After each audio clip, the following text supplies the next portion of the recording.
how can a fledgling tech startup cultivate a strong brand to stand out in the crowd?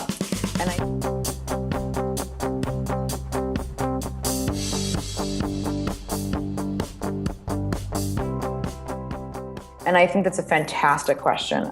It's something that we spend a lot of time thinking about.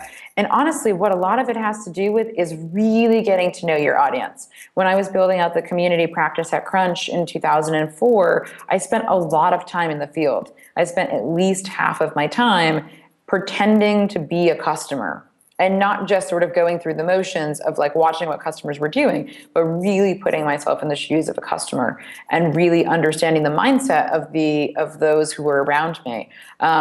So, going to all the different gyms. For those of you who have tech businesses that may not have, brick and mortar, there are still lots of physical places where you can go to meet your audiences, meetup groups, events, conferences, and really getting to understand your audience is the most important thing to be able to come up with a brand.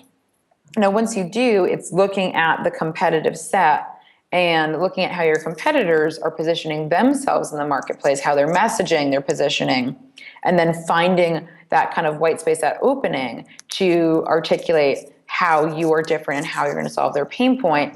And then really making sure that you spend a little bit of effort and sometimes a little bit of money to show that you're bigger than you are and that you are serious about where you're going. And I do find that a number of startups, whether it's Dropbox or Fab or a number of other companies out there, Pinterest, Airbnb, who put some energy into thinking about their brand and the design and the aesthetics and the messaging and how that all fits directly into their business strategy makes a huge difference. So I would sort of say it starts with understanding your audience and then making sure that when you understand your audience, that you understand their needs, their wants, and their behaviors.